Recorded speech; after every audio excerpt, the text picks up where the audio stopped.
panasnya, apalagi sedang berpuasa, itu kadang ada kehendak-kehendak yang tidak lazim ataupun tidak biasa terjadi di bulan selain Ramadan. Jadi dikekang, jangan terlalu dituruti. Wah ini mumpung nih lagi musim kue-kue ataupun makanan-makanan yang khusus dijajakan di bulan Ramadan. Nah ini dijadikan suatu tujuan ataupun dijadikan suatu kebiasaan, maka itu bukan suatu adab ataupun tertib yang sangat dihindari oleh salafus saleh. Jadi kita lebih mengekang kehendak kita terutama di bulan Ramadan. Begitu juga tuntutan nafsu syahwatnya.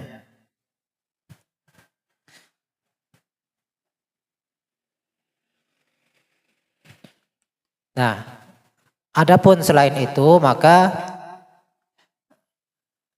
kebiasaan orang-orang soleh yang terdahulu justru mereka menambah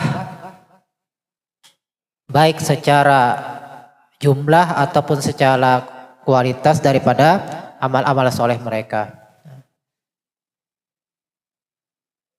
Misalnya membaca Al-Qur'annya dilebihkan, sholat-sholat sunnahnya dilebihkan, ataupun amal-amal soleh lainnya itu dilebihkan di luar daripada bulan Ramadan, maka ditingkatkan ketika di bulan Ramadan. Contohnya misal Imam Syafi'i itu beliau di bulan puasa selain bulan Ramadan itu sekali sahatam, misalnya sehari sekali sahatam. Di bulan Ramadan dijadi 2 kali. Imam Ghazali begitu juga. Jadi jadi 2 kali, misalnya biasa sehari sekhatam Al-Quran, di bulan Ramadan dijadikan 2 kali. Ditingkatkan daripada kebiasaan di luar bulan Ramadan. Atau sholat-sholat sunnahnya misalnya ditingkatkan. Misalnya biasa sholat duhanya 2 rakaat, ya ditingkatkan jadi 4 atau 8 kalau perlu. Atau qobliyah ba'diyahnya itu ditingkatkan, biasa 2 rakaat zuhur, qobliyah, ba'diyah 2 rakaat ditambahlah. Karena dianjurkan itu ditambah lagi menjadi 4 misalnya. Atau bahkan sholat tarawihnya. Bahkan kan diantara kebiasaan di Tarim itu bahkan berulang-ulang melaksanakan sholat tarawih. Jadi bukan sekali aja. Sehingga menjadi kebiasaan di sana. Jadi berbeda-beda. Dimulai pelaksanaan sholat isya dan tarawihnya. Jadi misalnya ada yang jam 8 mulai, ada yang jam 9, ada yang jam 10.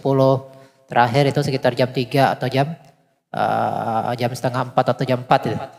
Jadi sekitar 1 jam sebelum subuh itu baru selesai misalnya.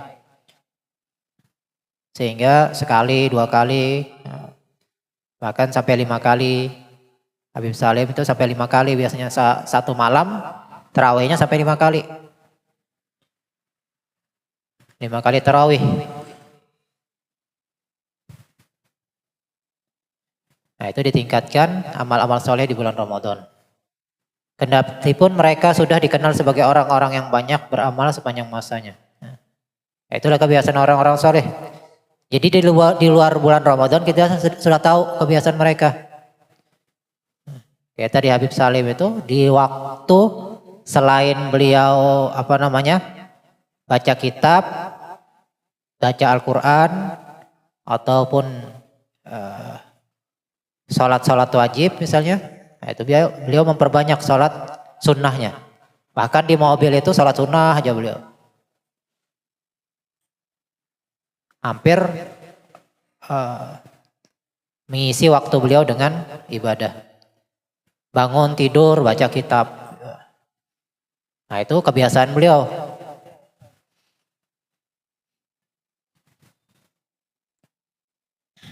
Jadi amalnya aja sudah luar biasa di di luar bulan Ramadan, apalagi bulan Ramadan semakin meningkat.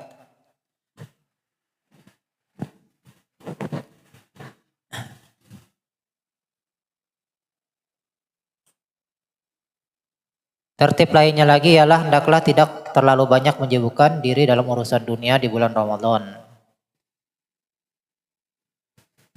Jadi mungkin biasa buka toko misalnya di luar Ramadan berapa jam, maksudnya dikurangi mungkin di bulan Ramadan supaya lebih memperbanyak urusan akhirat untuk meningkatkan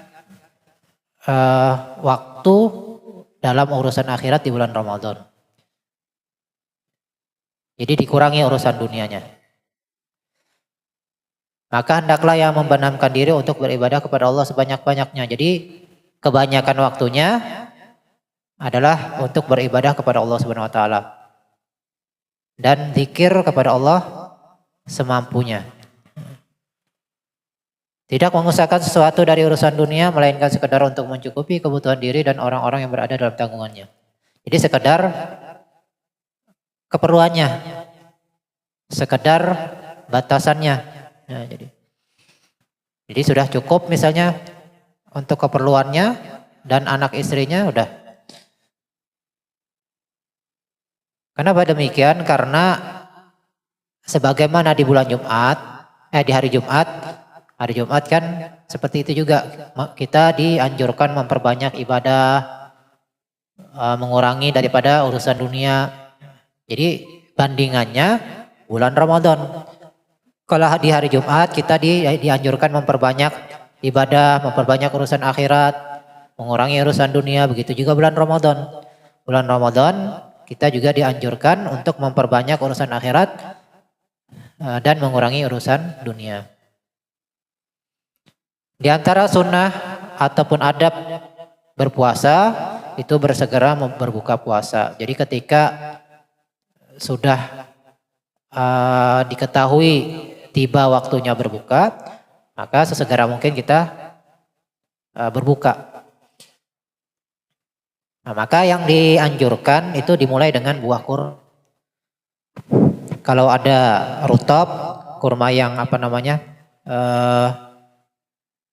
masak separoh lah istilahnya.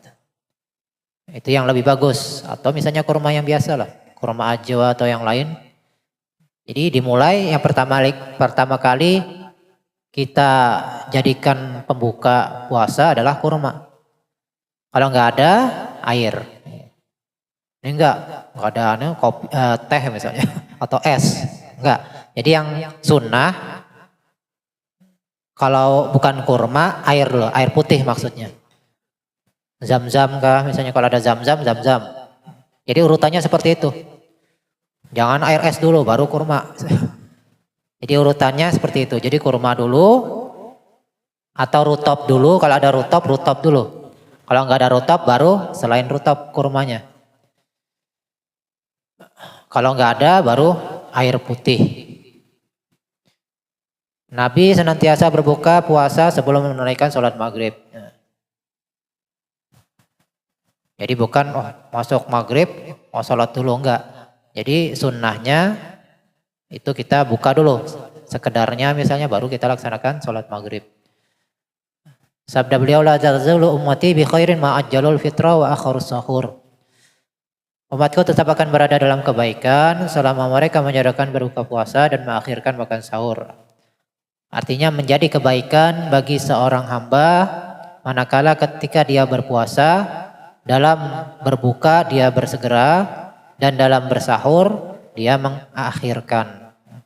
Akhir di sini misalnya jam-jam 4 lah, atau setengah jam lah sebelum misalnya tiba waktu imsak misalnya, atau 1 jam. Nyatalah bahwa mengakhirkan makan sahur untuk orang yang berpuasa menjadi amalan sunnah pula. Jadi juga di antara sunnah-sunnah berpuasa yaitu mentakhirkan makan sahur. Nah, itulah diantara adab-adab yang beliau sampaikan di sini. Mudah-mudahan kita bisa memahaminya dan bisa mengamalkannya. Dan mudah-mudahan kita bisa senantiasa istiqomah dalam menuntut ilmu agama. dan mengamalkannya serta taat kepada Allah Subhanahu wa taala dan mengikuti Nabi kita sallallahu alaihi wasallam, dan mudah-mudahan kita semua diwafatkan dalam husnul khatimah, amin ya rabbal alamin. Itulah yang saya sampaikan, kurang lebih mohon maaf, walafu minkum, wallahu subhanahu wa taala alam. لا إله إلا الله الموجود في كل زمان لا إله إلا الله الموجود في كل زمان لا إله إلا الله المعبود في كل مكان لا إله إلا الله المعبود في كل مكان لا إله إلا الله المذكور بكل لسان لا إله إلا الله المذكور بكل لسان لا إله إلا الله المعروف بالإحسان لا إله إلا الله المعروف بالإحسان لا إله إلا الله كل يوم هو في شان لا إله إلا الله كل يوم هو في شأن لا إله